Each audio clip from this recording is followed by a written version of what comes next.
Booga booga. With Furiosa right around the corner, I thought it was a good time to finally watch Mad Max Fury Road. Personally, I've never been a fan of the Mad Max movies. Not for any reason other than the fact that they always looked ridiculous to me, even as a small boy.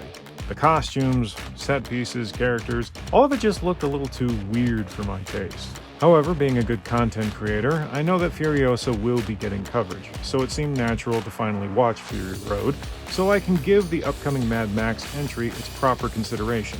The 2015 Road Warrior film has been praised for its writing, visual design, music, performances, and of course, the live-action stunts. And frankly, with few exceptions, I don't see how this film got the warm reception that it did. It's a clunky film that gets by mostly through shock value.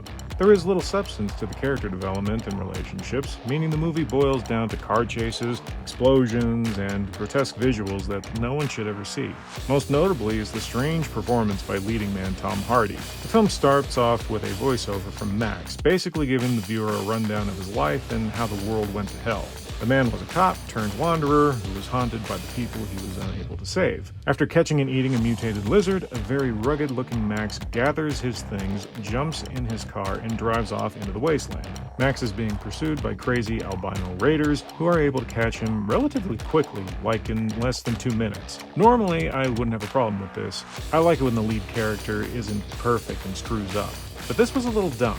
You see, during Max's voiceover, he says he's been torn down to a single mode of being: survival.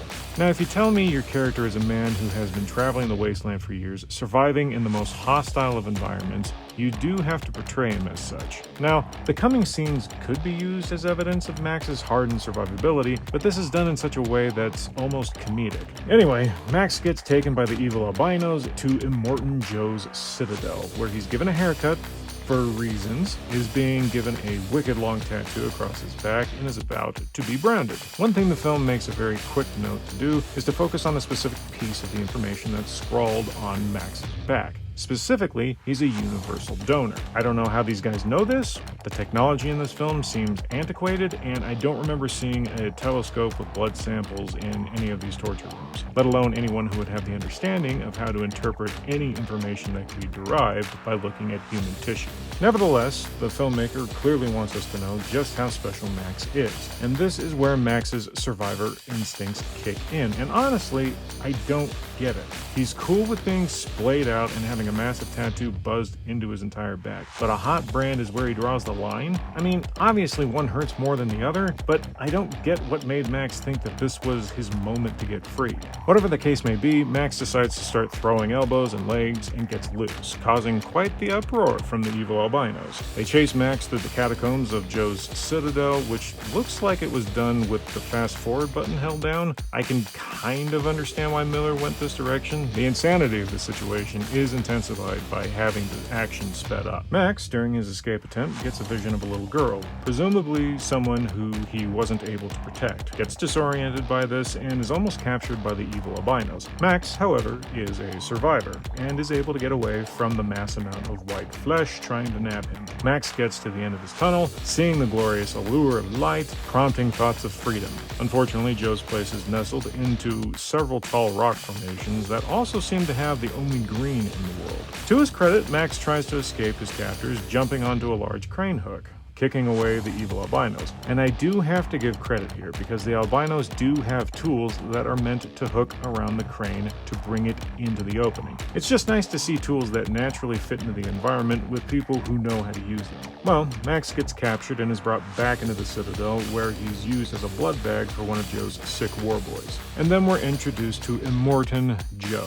And in a sort of post-apocalyptic Australian kind of way, his look has kind of a Darth Vader feel, which is kind of cool. After getting his powdered sugar delousing, he gears up and attends his waiting people. There's an interesting thing that's brought up about good old Joe. He clearly isn't healthy. After getting his respirator on, he makes his way to his balcony, but he needs help from his sons in order to walk down just a couple of steps, which this gives us an interesting insight into this guy, showing that the boils on his back are emblematic of a failing body. His ailments, however, don't have any payoff. He's never physically hindered throughout the rest of the movie, so I don't understand why Miller thought showing this stuff was important. But Joe heads out to address his subjects, wherein we're introduced to the main character of this story, Furiosa, one of Joe's imperators. What that means, I don't know. She's a higher-up, and she, along with a bunch of psychotic albinos, is going to head to a different outpost in order to barter for supplies. We also find out that somehow Joe is taking control of what looks like a water system that he arbitrarily divvies out to a wanton public. And I actually like this as a tactic.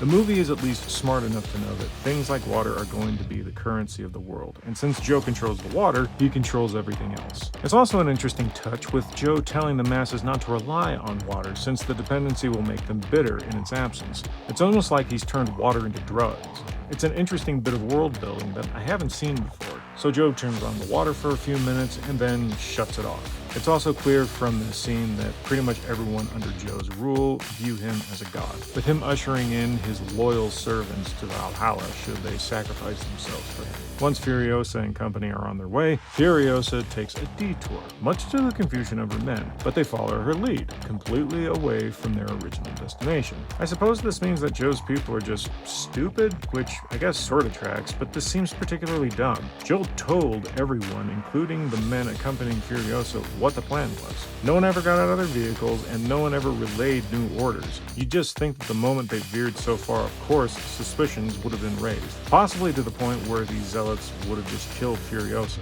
But they continue on while Joe is sampling boob milk from his lactation harem? I don't know what the hell this is except gross. At least Joe is nice enough to offer one of his sons a drink. That's disgusting! Anyway, another one of Joe's sons informs Joe that Furiosa has veered off course. Using a telescope, Joe confirms that Furiosa is indeed not on her way to Gastown, which for some reason prompts him to run to his breeding harem filled with his favorite wives. Which, why? What about Furiosa going off trail equates to having to check on your broodmares? I like the idea of competent bad guys who won't get bamboozled by someone's plans, but what was the clue? There doesn't seem to be any reason for Joe to go looking for his girls. Joe's actions seem to imply that something like this has happened before, so I'm confused as to why there weren't contingencies in place. It would also suggest that perhaps Furiosa has a history of doing things like this, which, why would you trust her as an imperator? Why not just get rid of her in the first place? When Joe shows up, he sees a message left by his former squeezes saying that their children won't be warlords. There also appears to be an elderly woman who presumably tends to the girls, maybe a midwife of sorts, and she has a double-barreled shotgun pointed right at Joe.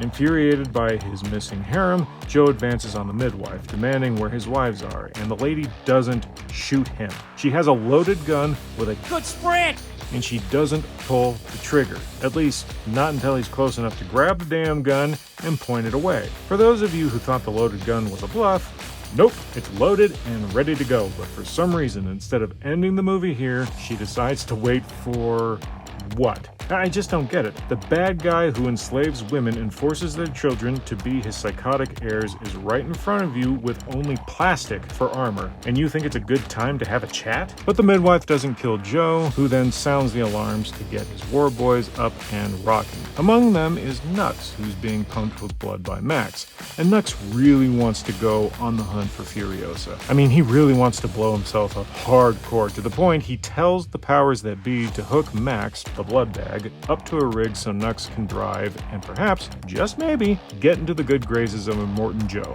At least the guy has ambition. So, Joe is in pursuit. Meanwhile, Furiosa and her posse notice that Joe's forces are on their way and are sending up support flares in order to get aid from Gastown and the Bullet Farm. Once again, instead of thinking Furiosa is up to something, her boys just keep moving with her. And I have to wonder why Joe doesn't have a flare system for betrayal. I suppose it wouldn't do much since it would be difficult to relay who the traitor was, but you'd think there would be something more concrete to help Joe's boys in case something like this happens. Unfortunately for Furiosa and company, the local rival gang has decided to step in, and here's where we get our first real car battle. And yes, it's pretty cool with the amount of practical effects that Miller puts into this. If there is one overwhelmingly positive thing I can say about this movie, is that the car scenes are insane love letters to real men doing real stunts. So bravo to George Miller. Anyway, it's during this sequence that we're introduced to probably the most iconic line in the film. Witness! Witness! Witness!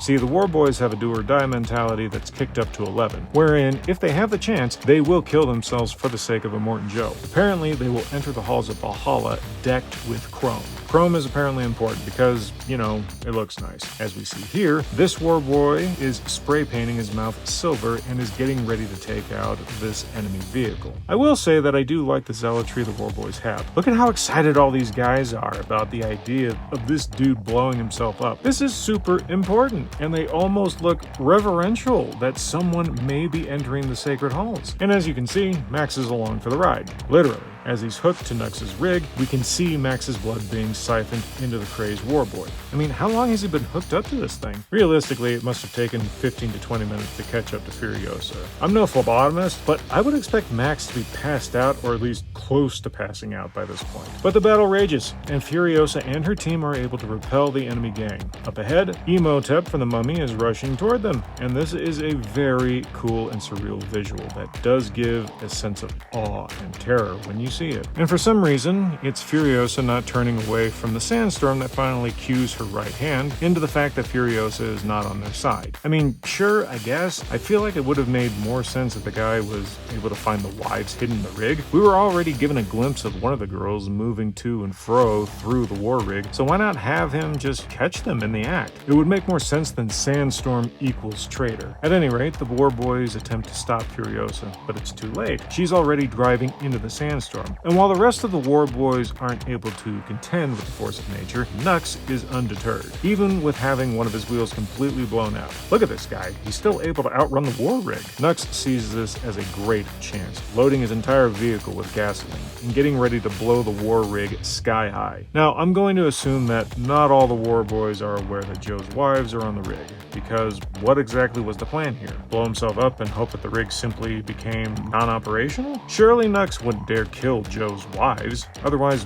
why would he be admitted into Valhalla? Just seems like very little foresight was used in this plan. Perhaps I shouldn't be too hard on the poor boy. After all, look at his surroundings.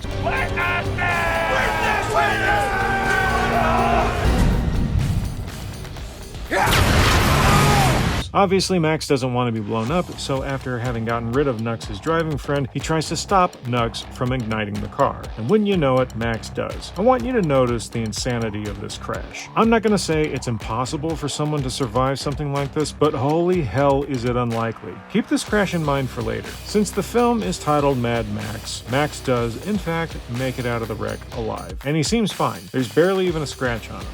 This comes after driving through a massive sandstorm and being tossed like a frisbee from a car. Max was hiding behind the car for a lot of that sandstorm, but there were a few times where he stuck his head up. He would have at least had a few cuts on his pristine face. But Max wakes up, apparently not having lost enough blood to cause too much damage, and makes his way to the destroyed vehicle. He's able to pull Nux from the wreckage, but he can't get his restraints off, so he picks up Nux and carries him toward Furiosa's truck. See, she had stopped to make some repairs and give Joe's wives a quick hosing, and they'd apparently stopped long enough for Max to catch up on foot while carrying an emaciated albino and a car door. This next scene has one of the most horrifying things I've seen. Tooth-lined chastity belts. Each wife has one of these things strapped to their underparts. I'm assuming to dissuade others from trying anything with one of Joe's wives. Joe's 5 wives are removing them when Max happens upon them. At gunpoint, he has one of the wives bring him water and orders one of them to use bolt cutters on the chain connecting him to Nux. And you'll also notice something about Max in this film, namely that he mostly mumbles when he speaks, and that a lot of his dialogue revolves around grunting.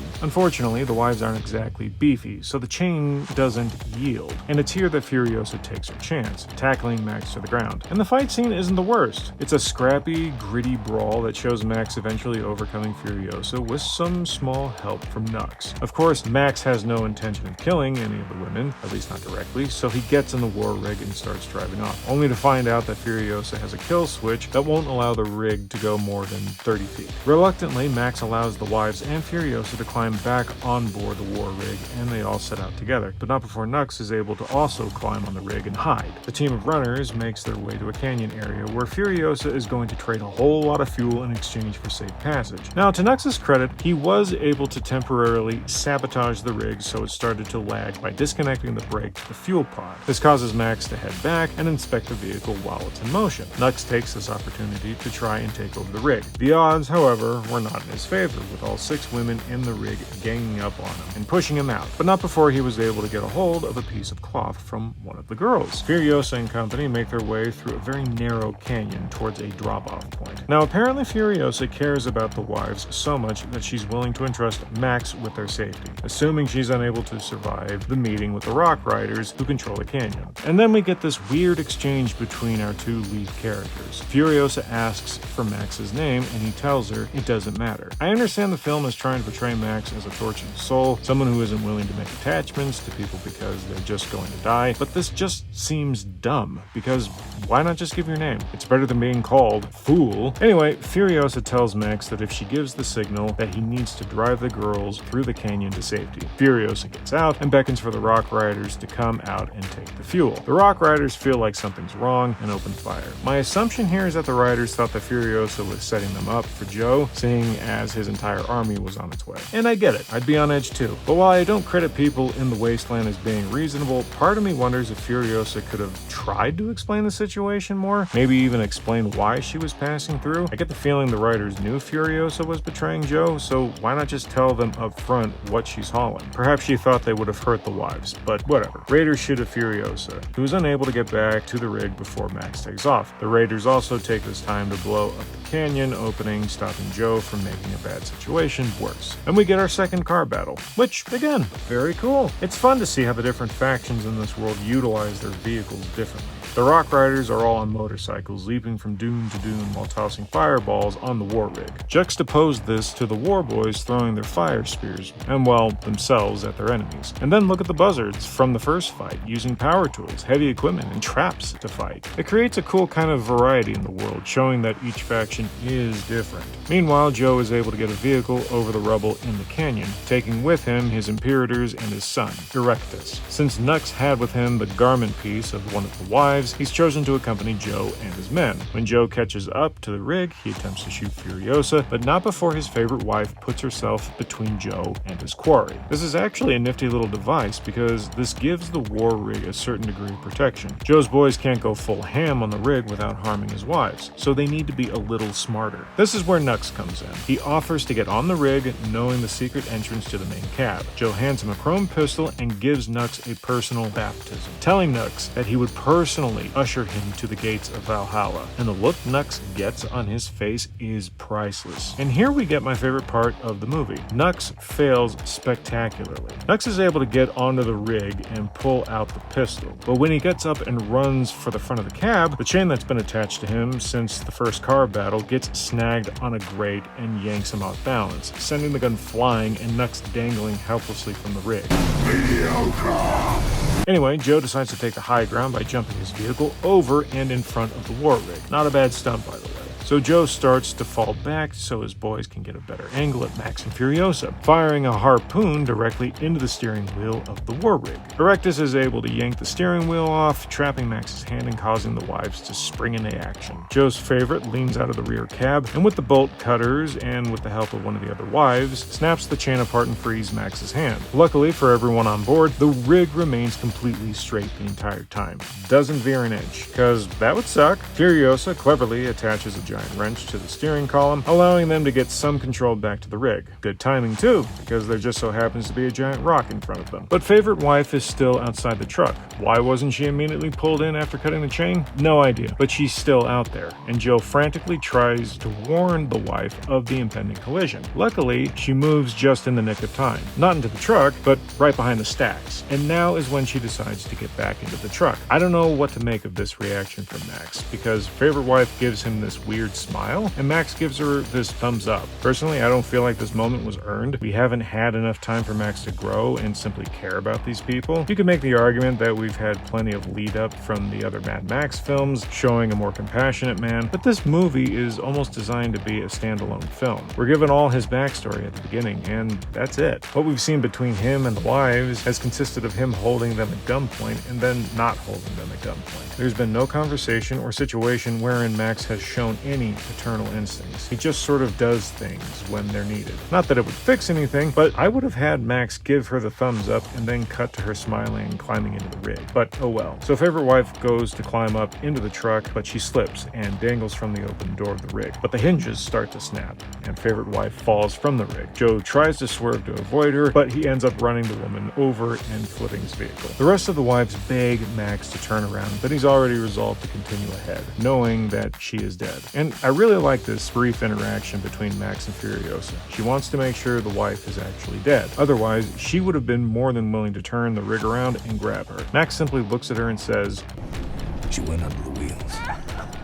Furiosa almost numbly sides with Max and tells the wives they need to continue forward. And although favorite wife is clearly dead, this doesn't stop Joe from trying to pull his child from her womb. It's weird, gross, and unnecessary. Once the day's events have set in and everyone is good and tired, Max asks about where Furiosa intends to take the girls, somewhere called the Green Place. It's apparently somewhere in Furiosa's childhood that was capable of sustaining plant life. While this is going on, Red Wife here has taken to the crow's nest to watch if Joe and company are on their tails. Red Wife realizes she isn't alone, seeing a dejected Nux in the fetal position on the floor of the cab. Now, in and of itself, I don't have a problem with this scene. However, the lead-in leaves a lot to be desired. While it's true the wives have been shown to carry a certain level of compassion for the war boys early in the film, I don't see why they would. From the very beginning of this film, the war boys have been portrayed as psychotic, suicidal killers. So when Red here discovers a war boy who actively tried to kill Furiosa earlier just hanging out, I don't know, I feel like I would have had a very emotive response. It isn't uncommon for directors to tell their actors to use their emotion to cause a response for other characters. In this instance, why not have Nux's state of mind and how he delivers his lines slowly coax Red into a disarmed state? Holt gives a good performance to the point where I would start to pity him. But instead of letting the words and the actions shape the scene, Miller seemed resigned to just let Red immediately go mom mode. It's possible she has a natural maternal instinct for broken things, but for a war boy? I don't see it. Anyway, Nux tells Red how he failed, how the gates of Valhalla were opened to him several times, and how Joe saw Nux's very blood bag lead to the death of Joe's wife. Red, being the nurturer she is, tells Nux that perhaps he lives for something greater, that he wasn't supposed to die. And it's this conversation that somehow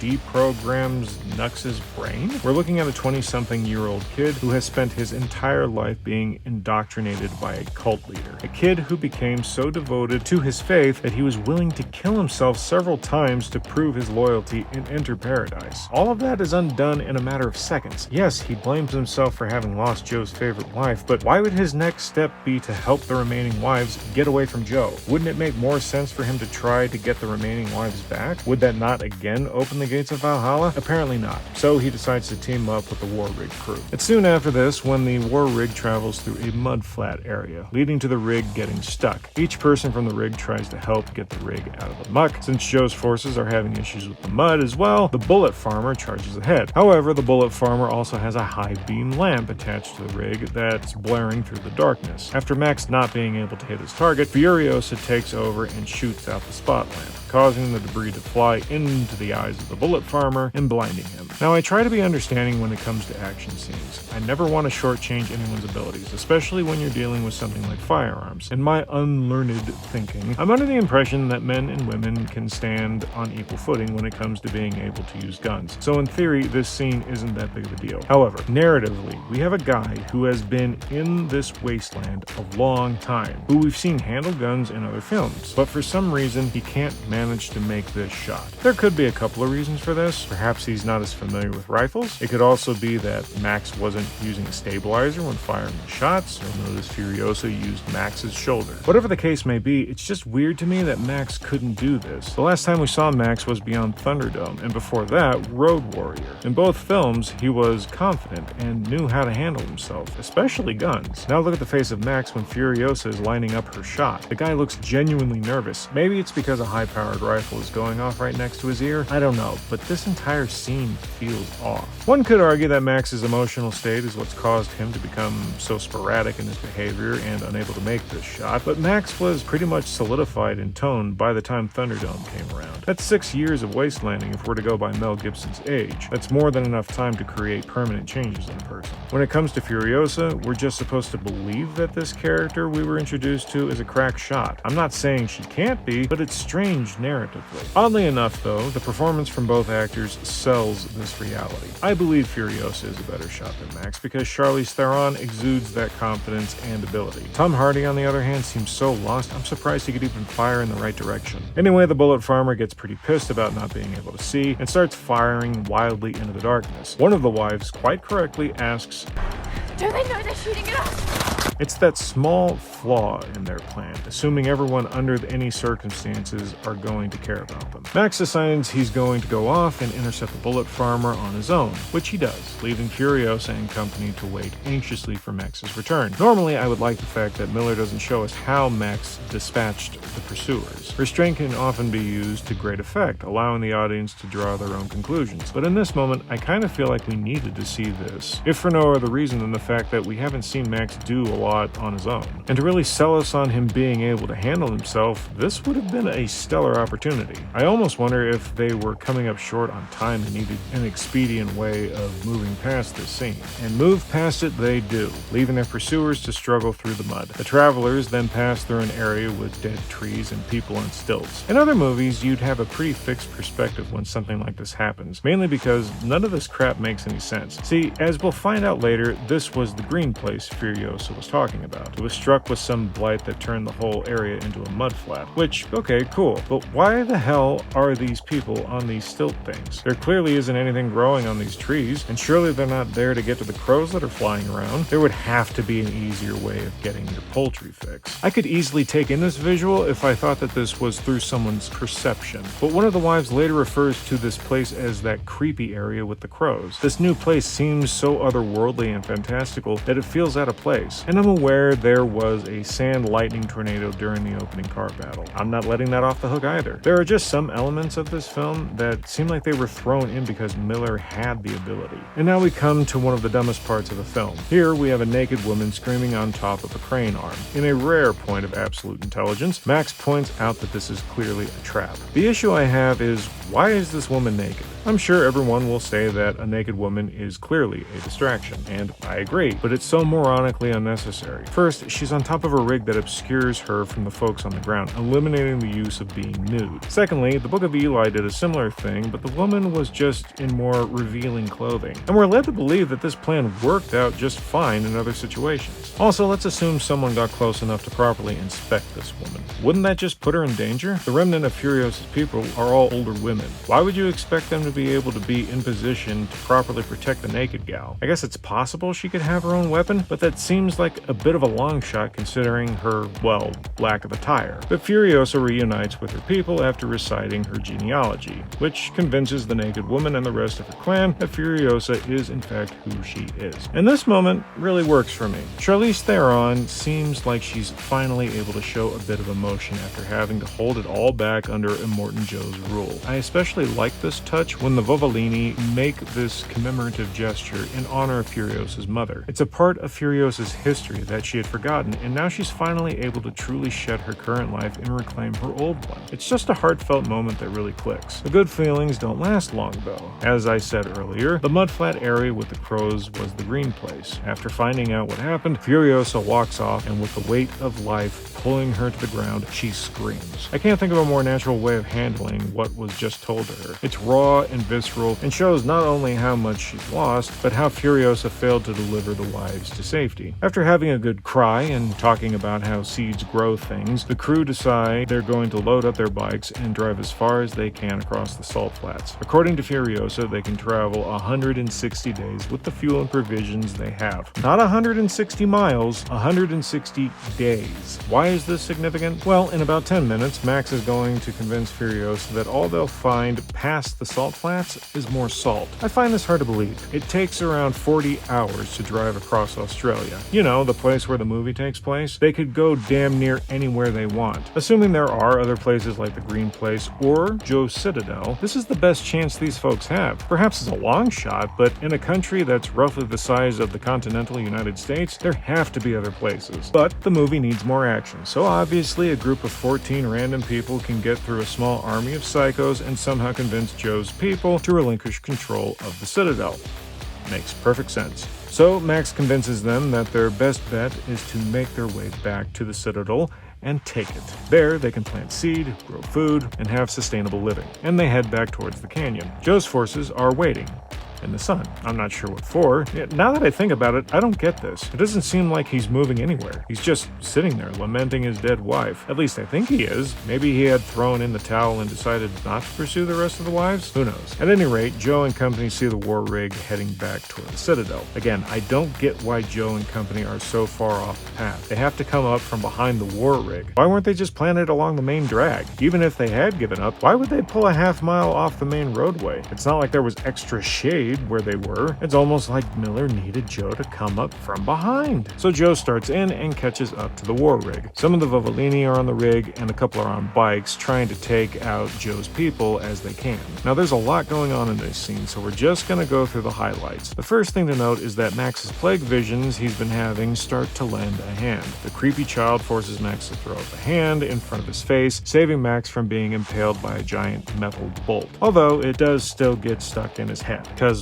why not? I know I haven't talked a lot about the images that haunt Max, mainly because I have no frame of reference. The little girl we've been seeing is apparently a girl named Glory from the comics. That's fine, but I don't care. From a strict movie stance, this girl means nothing to me, so it's weird that she keeps popping up. I mean, if Max kept seeing images of his wife and son, that would be something, and fans of the series would understand the significance. It would hit so much harder if these ghosts eventually came to aid Max as he eventually came to terms with his past. Unfortunately, we don't get any of that. After Max pulls the rod from his head, he almost falls off the war rig, but is saved by Furiosa. While holding onto Max, Furiosa gets shivved in the side by one of Joe's men, who has been able to enter the cab without being seen. During all the insanity of this scene, one of the wives gets taken by Joe's people, and most of the Vovolini die. Once the battle reaches the edge of the canyon, the Rock Riders from earlier in the film are alerted to this and presumably begin to mobilize. I say presumably because the Rock Riders don't appear in this conflict. They don't show up once. Not a single dirt bike jumping over a dune with a firebomb can be seen. Eventually, Furiosa is able to get on Joe's Giga Horse to try and save the wife, but she's stopped by the Prime Imperator. Again, I like the hand-to-hand combat in this movie. It's fast and brutal. My only real issue is that the Imperator actually takes time to hiss in Furiosa's face. He doesn't try to toss her off the car, he just hisses. Luckily, he gets tossed from the Giga Horse after Nux rams the vehicle with the war rig. Now we just have to handle Joe. Furiosa makes her way along the outside of the car to handle the warlord. Furiosa makes her way to the front of the cab, wherein Joe rolls down his window to fire at her. Unfortunately for Joe, he's now vulnerable to attack from the wife. She pulls Joe's arm away, saving Furiosa from danger. Furiosa then hooks a chain onto Joe's mask and says, "Remember me?" and throws the chain between the tires of the Giga Horse, ripping Immortan Joe's face off and killing him. Now, this is a cool death scene, but I'm not sure it works. As far as I know, the mask isn't really attached to anything. Earlier in the film, Joe just moved the mask in place. At worst, the mask would tear off and pull the tubing away from his body. Unless there's a mechanism I missed, I don't think this would have killed him. No doubt, however, that this death caused a cheer in the theater. So Joe dies and the rest of the team is able to get on the Giga Horse, but Erectus tries to intercept the group, forcing Nux to remain on the war rig and prevent the behemoth from doing any damage. As the convoy reaches the narrow pass of the canyon, Nux bravely stays behind and topples the war rig, allowing Max and company to move through the passage before clogging it with the rig and the massive pileup that follows, effectively preventing Joe's men from pursuing. Remember how I told you to keep in mind the car crash from the sandstorm? That crash looks far more violent and brutal than this. The war rig flips and then it's hit from behind by the doof wagon. Now, I wholeheartedly think that Nux should die die from this. However, if he's gonna die from this, then he needs to die from that first crash. But Nux dies and clogs up the opening. I assume the Rock Riders and the rest of the War Boys are just going to kill each other. I'm a little skeptical of this, however. Joe was able to get through the Rock Riders territory without losing too many men. At least that's the impression I got.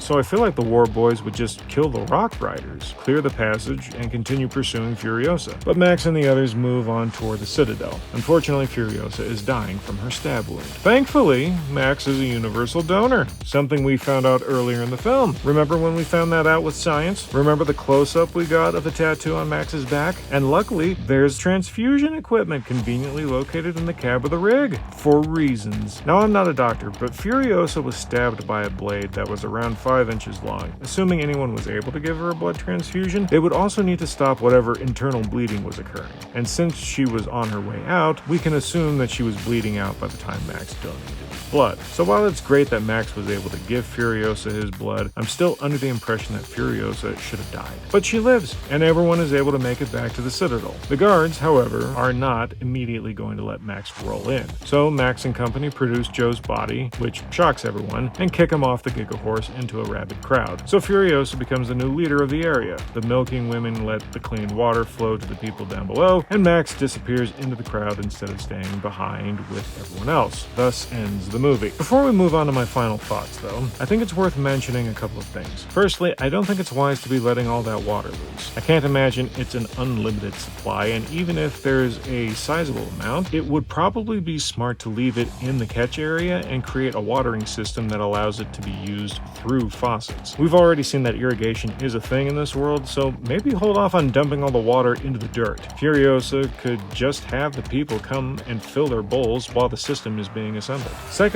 as I mentioned earlier, Joe's army is still out there. As soon as they clear the debris, they can just roll through and get back to the Citadel. It's possible they could turn to Furiosa's side after learning of Joe's death, but Joe still has a son, Corpus Colossus. It's not a sure thing, but it wouldn't surprise me if there were War Boys still loyal to Joe. It just seems like this conflict isn't over. Never mind the fact that the Citadel is filled with War Boys. Why would all of them start following Furiosa just because Joe's dead? A part of me would think that some of them would actively try and kill Furiosa for killing their leader. I started this breakdown by saying that this film isn't worth the fame it has. I stand by that. There are so many contrivances, this film falls apart if you remove them. Yes, it's a visually stunning film, from the action set pieces to the costumes to the use of special effects, but ooh shiny does not a good film make. Tom Hardy has to be the low point of this film. It's been said in interviews that Tom Hardy didn't understand the movie when they were filming, and it shows. He looks confused most of the time, giving a sporadic performance that doesn't feel like someone coming unhinged from his past, so much as an actor who doesn't know what to make of the script he's been given.